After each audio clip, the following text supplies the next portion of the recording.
Hi friends, అది 1943 April 5వ తేదీ. బ్రెజిల్కి చెందిన ముగ్గురు మత్స్యకారులు ఆ రోజు తమ వేట నిష్ఫలమైందని, చేపలు ఎక్కువ సంఖ్యలో వలలో చిక్కలేదని బాధపడుతున్నారు. అంతలో సముద్రంలో చూపుకు అందేంత దూరంలో కట్టెలతో కట్టిన ఓ ఫంటు మీద ఒక చైనా వ్యక్తి వీళ్ల వైపు చూస్తూ సంతోషంతో అరుస్తూ కనిపించాడు. అతను చేతులూపుతూ హడావుడి పడిపోతున్నాడు. చినిగిన వస్త్రాలతో చాలా దయనీయంగా కనిపిస్తున్న అతని ముఖం మాత్రం మహదానందంతో వెలిగిపోతోంది. ముగ్గురు మత్స్యకారులు అతన్ని ఒడ్డుకు లాక్కెళ్లారు. అతని భాష వీళ్లకి రాకపోవడంతో అతను చెప్పేది అర్థం చేసుకోలేకపోయారు. మొత్తానికి కష్టపడి చైనా వారి భాష తెలిసిన ఓ వ్యక్తిని పట్టుకొచ్చి అతనితో మాట్లాడించారు. అతని పేరు ఫూన్ లిమ్ అని తెలుసుకున్నారు. అతను గత 133 రోజులుగా సముద్రంలోని దారి తప్పి అటు ఇటు గాలివాటును తిరుగుతున్నాడట. ఇన్నాళ్లకు బ్రెజిల్ తీరానికి చేరుకున్నాడు. మరతను ఎక్కడివాడు, ఎలా అక్కడికి వచ్చాడు, ఏమైంది అసలు? ఈ ప్రశ్నలకు అతను సమాధానం ఇచ్చాడు. ఫూన్ లిమ్ 1918 మార్చి 8 నాడు హైనాన్ దీవిలో జన్మించాడు.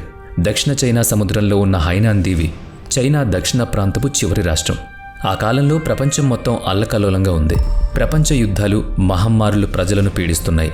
ఫూన్ లిమ్ కుటుంబం ఉన్న ప్రాంతాన్ని 1920 నాటికి జపాన్ సైన్యం ఆక్రమించుకునే ప్రయత్నాల్లో ఉందనే వార్తలొచ్చాయి. చైనా ప్రభుత్వం దేశంలో ఉన్న యువతను సైన్యంలోకి బలవంతంగా చేర్చుకోవచ్చనే భయంతో ఫూన్ లిమ్ తండ్రి తన కొడుకును సైన్యం చేతుల్లోకి వెళ్లకుండా కాపాడుకోవడం కోసం కుటుంబంతో సహా మలేషియాకు వలస వెళ్ళాడు. ఫూన్ లిమ్కి అక్కడి జీవితం పట్ల నిరాసక్తత పెరిగిపోసాగింది. తండ్రి చేపల వేటతో కుటుంబాన్ని పోషించేవాడు. ఫూన్ లిమ్ అందులో ఎమడలేకపోయాడు. లిమ్ యుక్త వయసు వచ్చేసరికి పంతం పట్టి మరీ గ్రేట్ బ్రిటన్ మర్చెంట్ నేవీలో చేరాడు. అతనికి కేబిన్ బోయ్ నిధులు అప్పగించబడ్డాయి. తమ నౌక సముద్రంలోకి వెళ్ళినప్పుడు లిమ్ తొలిసారిగా ముందెన్నడూ ఎరుగని స్వేచ్ఛను అనుభూతిని పొందాడు. కానీ తను స్వేచ్ఛ అనుకున్నది సంఖ్యలు వేసిన స్వేచ్ఛ అని కొద్ది రోజులకే తెలుసుకున్నాడు. తనతో సహా నౌక మీద ఉన్న ఆసియా దేశాల కార్మికులందరూ అతి తక్కువ జీతానికి పనిచేస్తున్నట్టు లిమ్కి అర్థమైంది. పైగా తమ పట్ల బ్రిటిష్ నావికా సిబ్బంది చాలా చులకనగా ప్రవర్తించడం కూడా గమనించాడు. నిరంతరం తమను కించపరుస్తూ మాట్లాడడం అతనికి అస్సలు నచ్చలేదు. అన్నిటినీ భరిస్తూ 1937 వరకు మెర్చెంట్ నేవీలో కొనసాగాడు లిమ్. ఆ తర్వాత హాంకాంగ్ చేరుకుని మెకానిక్గా పనిచేశాడు. అయితే జపాన్ దాడులు ఎక్కువ కావడంతో సముద్రం మీద కొలువులే రక్షణ అనుకున్నాడు. 1941లో మరలా మర్చెంట్ నేవీలో చేరాడు. జపాన్ దాడులు చేస్తూనే ఉంది. లిమ్ అక్కడికి ఇక్కడికి తిరుగుతూ ఏదోలా బ్రతుకు కొనసాగించాడు. అయితే ఏడాది గడిచేసరికి 1942లో బెన్లోమోండ్ అనే రవాణా నౌకలు కొలువుకు కుదిరాడు. దాదాపుగా 420 అడుగుల పొడవు, 540 టన్నుల బరువైన ఈ భారీ రవాణా నౌక మిత్రపక్ష దేశాల సైనిక సమూహాలకు అవసరమైన వస్తు సామాగ్రిని చేరవేసేది. కాబట్టి ప్రపంచం మొత్తం చుట్టొచ్చేది. అలా 1942 నవంబర్ 23న అమెరికా ఈశాన్య ప్రాంతంలోని సురినామ్కి వెళ్లసాగింది. సురినామ్ అప్పటికి నెదర్లాండ్స్ ఆధీనంలో ఉండేది. బెన్లోమోండ్ నౌక సురినామ్లో ఆగిన తర్వాత అక్కడి నుంచి న్యూయార్క్కి వెళ్లాల్సింది. వాస్తవానికి నౌకలో భారీ ఆయుధాలే రవాణా అవుతున్నాయి. కానీ నౌకలోని సిబ్బంది వద్ద మాత్రం తేలికపాటి ఆయుధాలే ఉన్నాయి. ఎవరైనా దాడి చేసినా అవి తమను తాము కాపాడుకోవడానికి కూడా అక్కరకు రాకపోవచ్చు. అది వారికి తెలుసు. యుద్ధ నౌక కానీ జలాంతర్గామి కానీ దాడి చేస్తే ఎవరైనా వీళ్ళని కాపాడడానికి వచ్చేందుకు కూడా తగినంత సమయం ఉండదు. పైగా నౌక వేగం తక్కువ. 1942 నవంబర్ 23 నాడు అది వెళుతున్న మార్గంలోనే జర్మనీ వారి జలాంతర్గాములు గస్తీకి తిరుగుతున్నాయి. ఇక జర్మనీ జలాంతర్గామి బెన్లోమోండ్ని గమనించింది. 2 టార్పెడోలతో దాన్ని ధ్వంసం చేసింది. బెన్లోమోండ్ మీదున్న సిబ్బందిలో 54 మంది అక్కడికక్కడే చనిపోయారు. కొంచెం సేపటికి తతిమా సిబ్బందితో నౌక నీట మునిగింది. సదరు నౌకలో ఉన్న లిమ్ ఒక్కడు మాత్రమే ప్రాణాలతో ఉండడాన్ని అదృష్టమని అనుకుందాం. ఆ ఒక్కడు ఒకే ఒక్క లైఫ్ జాకెట్ సాయంతో దూరంగా కొట్టుకుపోయాడు. మునిగిపోయిన ఓడ నుంచి దూరంగా ఆ అట్లాంటిక్ మహాసముద్రంలో దిక్కు మొక్కు లేకుండా ఒంటరిగా అలల తాకిడికి ఎటో పోతున్న ఫూన్ లిమ్ కాసేపటికి అలసిపోయాడు. మునిగిపోకుండా ఉన్నాడన్న మాటే కాని తనకు రోజులు దగ్గర పడ్డాయని అనుకున్నాడు. చుట్టూ అనంత జలరాశి, కానీ దాహం తీరేది కాదు. తినేందుకు ఆహారం లేదు, మాట్లాడేందుకు మరొక ప్రాణి లేదు. అసలు తాను ఎక్కడున్నాడో కూడా తెలియదు. ఎన్నాళ్ళు బ్రతుకుతాడో కూడా తెలియదు. నీళ్లల్లో ఏదైనా ఆపద ముంచుకొస్తే కాచుకోవడానికి దారి లేదు.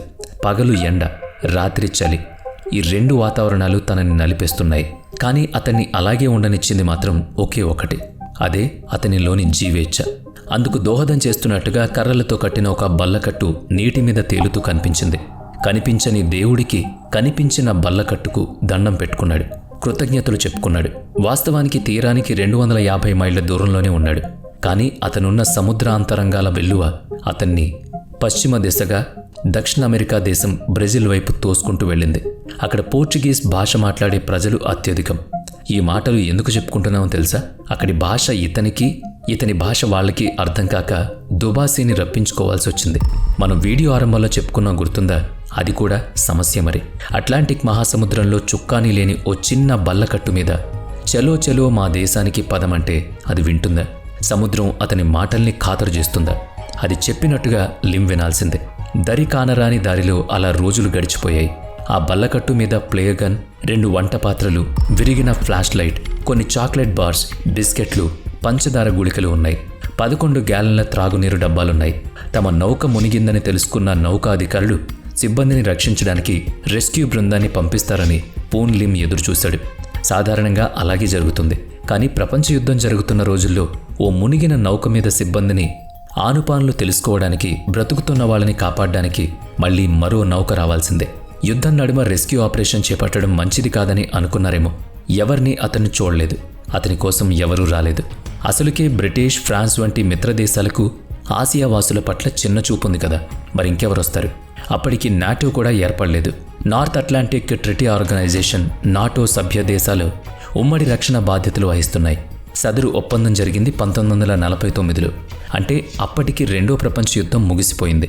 కొన్ని భారత్ వంటి వలస రాజ్యాలు స్వాతంత్రాన్ని సాధించుకున్నాయి. దేశాల మధ్య యుద్ధంలో ఎన్నో నౌకలు మునిగిపోవడం సాధారణం. సొంత నౌక కోసమో తన కోసమో ఎవరైనా వస్తారేమో అనే ఆశను విడవకుండా పూన్ లిమ్ దృఢంగా ఉన్నాడు. ఆ రాఫ్ట్ అంటే బల్లకట్టు మీదున్న ఆహారాన్ని ఎంతో పొదుపుగా వాడుకుంటూ రోజులు లెక్క పెడుతున్నాడు. లిమ్ వర్షం కురిసినప్పుడు ఆ వాన నీటిని ఒడిసిపట్టాడు. చిన్నప్పుడు ఇష్టం లేకున్నా తండ్రితో చేపలు పట్టడానికి వెళ్లేవాడు కనుక సముద్రంలో దొరికే చేపల వంటి ఆహారపు జీవుల గురించి అతనికి అవగాహన ఉంది. దాంతో బల్లకట్టు మీదున్న వస్తువులతో చిన్న గాలం, దానికి ఒక కొక్కెం తయారు చేసుకుని దానికి ఎరగా గుచ్చడం కోసం బిస్కెట్ ముక్కలు వాడి చేపలు పట్టుకునేవాడు. అలా పట్టిన చేపల ముక్కల్ని కొన్ని దాచి వాటిని ఎరగా వాడుతూ మళ్లీ చేపల్ని పట్టాడు. ఆహారంగా తీసుకున్నాడు. ఎక్కువ మొత్తంలో చేపల్ని పట్టుకున్నప్పుడు ఎండకు ఎండబెట్టి దాచుకునేవాడు.